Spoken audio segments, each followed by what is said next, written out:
নির্বাচন ঘনিয়ে আসছে, নির্বাচন যতই ঘনিয়ে আসছে ততই মাঠ প্রশাসনের দিকে সবার দৃষ্টি পড়ছে। মাঠ প্রশাসনে ডিসি এসপিরা নির্বাচন পরিচালনার কাজে যেহেতু একেবারে সার্বক্ষণিকভাবে যুক্ত থাকেন এবং নির্বাচন মনিটরিংয়ের প্রধান দায়িত্বই তাদের থাকে, সেহেতু ডিসি এসপি ইউনো ওসি এগুলো একটা বড় ফ্যাক্ট হিসেবে দাঁড়ায় নির্বাচনে। সেই ব্যাপারটাকে মাথায় রেখে যদি প্রশাসনকে ঢেলে সাজানো হয় এবং সরকার ইচ্ছা করলেই প্রশাসনকে তাদের মতো করে সাজাতে পারে এবং তাদের মতো বলতে প্রশাসনকে একটা নির্দিষ্ট দলের গড়ে তুলতে পারে, প্রশাসনকে নিরপেক্ষভাবে গড়ে তুলতে পারে। যেমন অভিযোগ ছিল বিভিন্ন রাজনৈতিক সরকারের আমলে যে নির্বাচনের আগে প্রশাসনকে নিজেদের মতো করে ঢেলে সাজানো হয় যেন সেই প্রশাসন নির্বাচনে সেই দলের পক্ষে ভূমিকা পালন করে এবং দলকে জিতিয়ে দিতে পারে। আওয়ামী লীগ সরকারের বিরুদ্ধে সেরকম অভিযোগ আমরা শুনেছিলাম। আওয়ামী লীগ সরকার চলে গেছে, এখনও যদি সেই অভিযোগই শুনি তাহলে তো আমরা নতুন কিছু পেলাম না, নতুন রাজনৈতিক বন্দোবস্ত পেলাম না। সেরকমই একটা বাস্তবতা তৈরি হয়েছে। সারা দেশে ডিসি এসপি নিয়োগ করা হচ্ছে যে একটা ইসলামী দলের অনুসারীদের, এমন অভিযোগ করেছেন বিএনপি নেতা রুহুল কবির রিজভী। এই অভিযোগটা যদি সত্যি হয় সেটা ভয়াবহ একটা অভিযোগ এবং এই বাস্তবতা তৈরি হলে আগামী নির্বাচনে বিএনপির ভরাডুবি হতে বিন্দুমাত্র সময় প্রয়োজন হবে না। কিন্তু বিএনপি শুধুমাত্র এই গণমাধ্যমে কথা বলার মধ্যেই কি সীমাবদ্ধ থাকছে নাকি কৌশলগত কোনো পদক্ষেপ নিচ্ছে, বোঝার চেষ্টা করব আসল বাস্তবতাটা কি। এই ভিডিওতে থাকবেন পলিটিক্স টিভির নিয়মিত আয়োজনে।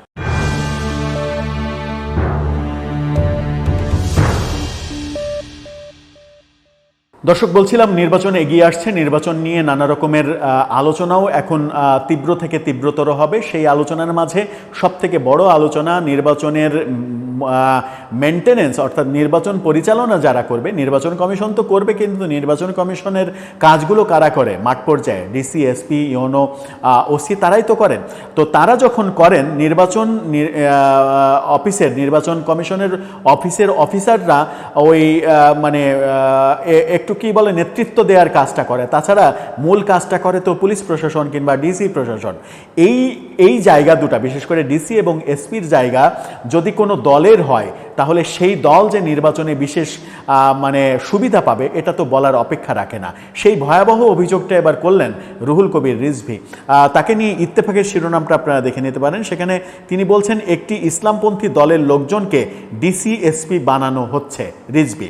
এখন যদি পাল্টা প্রশ্ন করা হয় যে একটি ইসলামপন্থী দলের লোকজনকে সরকার ডিসি এসপি মানে বানাচ্ছে, তাহলে কি আপনারা মানে রথ দেখছেন? সেগুলো মানে বসে বসে দেখছেন, রথ দেখছেন না মানে রথের মেলায় কলা গাছ বিক্রি করছেন? ব্যাপারটা তো এই প্রশ্নের দিকে যেতে পারে। আমার মনে হয় যে বিএনপির রাজনীতি, বিএনপির নেতৃত্ব পর্যায়ের রাজনীতি এখনও মানে ততটা ক্ষুরোধার হতে পারেনি যতটা ক্ষুরোধার তিনি যে ইসলামী দলকে মিন করছেন, ইঙ্গিত করছেন। তিনি রাগঢাক করে বললেও ব্যাপারটা তিনি ইঙ্গিত করছেন জামাত ইসলামের দিকে, যে জামাত ইসলামের অনুসারী ডিসি এসপিদের নিয়োগ দেওয়া হচ্ছে, তিনি নাকি সেটা প্রমাণও দিতে পারবেন। তো প্রমাণ যদি দিতে পারেন তাহলে সেই প্রমাণ দিয়ে পদক্ষেপ নিচ্ছেন না কেন? যদি এই ধরনের ভয়াবহ ঘটনা ঘটে তাহলে আগামী নির্বাচনে যে আপনাদের ভরাডুবি হবে সেটা তো আপনাদের মাথায় থাকার কথা। তো নির্বাচনে ভরাডুবি হবে জেনেও কি আপনারা চুপ থাকবেন? আপনারা তো এটা নিয়ে একটা বড় আন্দোলনে যাওয়ার কথা, বড় ধরনের একটা কার্যক্রমে যাওয়ার কথা। সেটা যখন যাচ্ছেন না, তখন কিন্তু মানুষের ভাবনার অবকাশ থাকবে যে আপনার এই কথাটা শুধুই অভিযোগ দেওয়ার খাতিরে অভিযোগ কিনা, নাকি বাস্তবতা রয়েছে। কি বলছেন রিজভী একটু বোঝার চেষ্টা করি। বলছেন যে একটি ইসলামপন্থী রাজনৈতিক দলের লোকজনকে ডিসিএসপি বানানো হচ্ছে। নয়াপল্টনে সাংবাদিক সম্মেলনে তিনি এই কথা বলেছেন যে একসময়ে ছাত্রদলের রাজনীতির সঙ্গে সম্পৃক্ত ছিলেন এমন সরকারি কর্মকর্তাদের অন্তর্বর্তী সরকারের সময়েও ওএসডির মতো করে রাখা হয়েছে।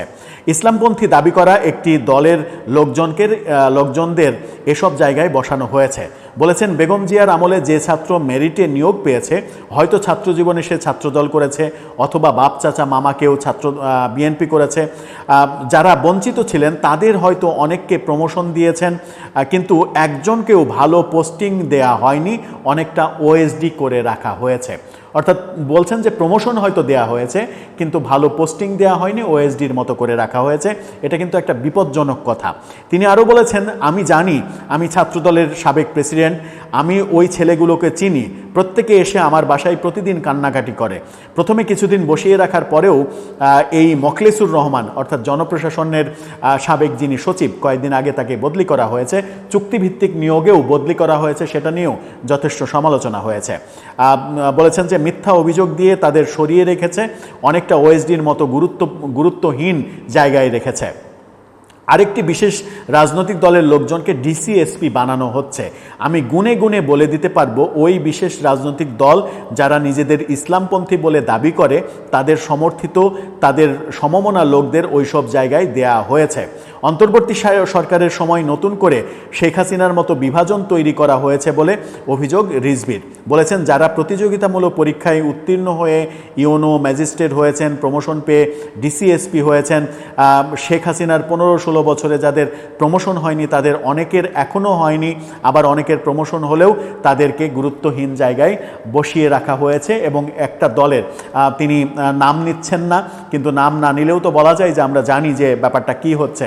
তিনি জামাতকে ইঙ্গিত করে বলছেন যে জামাতের লোকজনকে ডিসিএসপি করা হচ্ছে। যদি তাই করা হয়ে থাকে তাহলে আপনারা সোচ্চার হচ্ছেন না কেন, এটা একটা প্রশ্ন।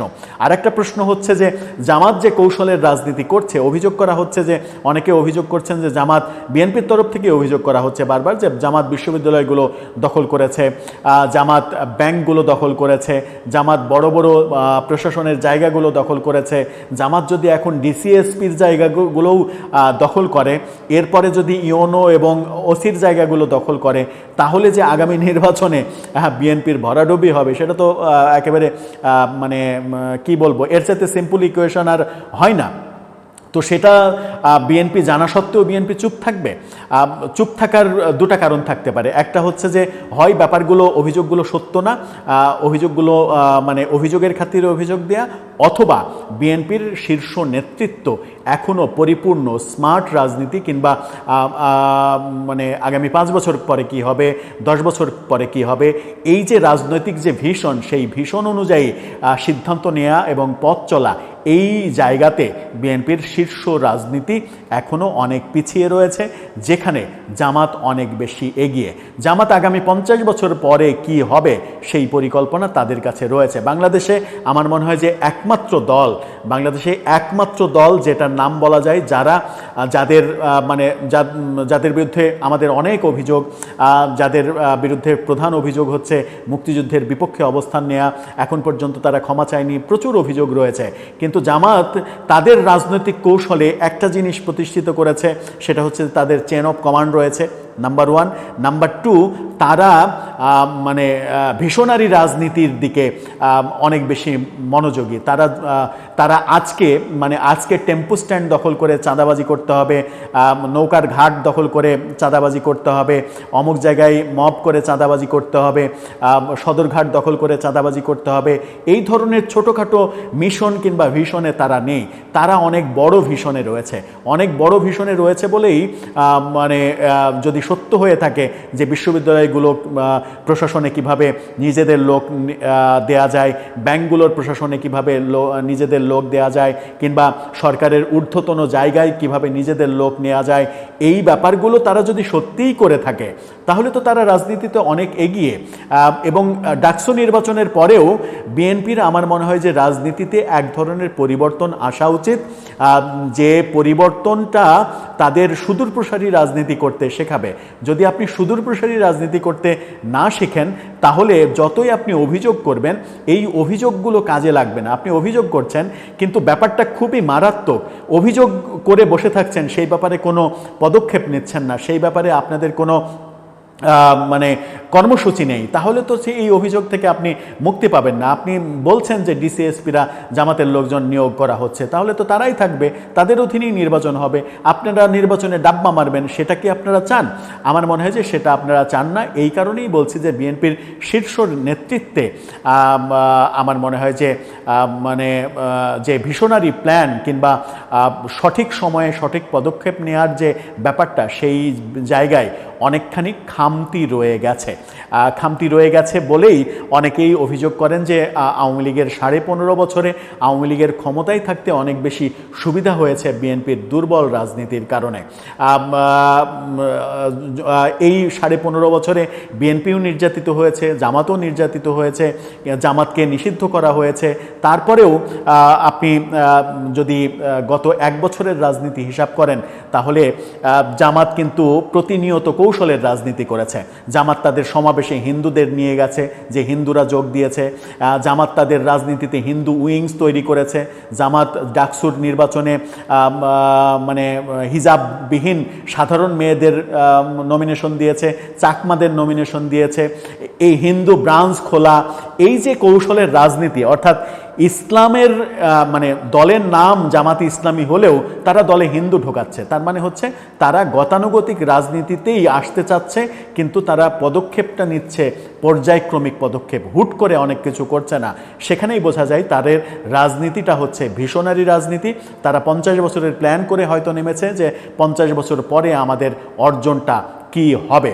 আপনি একটা উদাহরণ দিয়ে শেষ করি, সেটা হচ্ছে যে সম্প্রতি ঢাকা বিশ্ববিদ্যালয়ের একটা হলে 100টা চৌকি দেয়া হয়েছে, লোহার চৌকি দেয়া হয়েছে, শিবিরের পক্ষ থেকে সেটা দেয়া হয়েছে।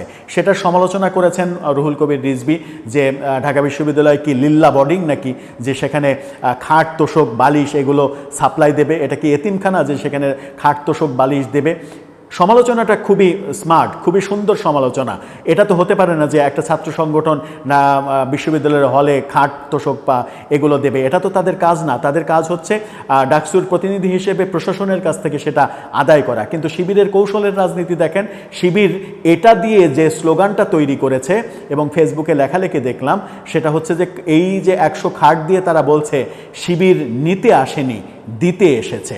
এই যে রাজনৈতিক কৌশল, এই রাজনৈতিক কৌশলের সঙ্গে আপনাকে পেরে উঠতে হলে আপনাকে অনেক বেশি মডার্ন রাজনীতি করতে হবে, অনেক বেশি মাস্টার প্ল্যানে যেতে হবে, অনেক বেশি সুদূর প্রসারী ভাবনায় যেতে হবে। নতুবা শুধুমাত্র সংবাদ সম্মেলনে আপনি যদি অভিযোগ করে বসে থাকেন তাহলে শেষ পর্যন্ত আপনার গোয়াল শূন্য হয়ে যাবে, টেরই পাবেন না আপনার গোয়ালে একটা গরুও নেই। দর্শক, এই ব্যাপারে আপনার মন্তব্য জানিয়ে লিখতে পারেন আমাদের কমেন্ট বক্সে।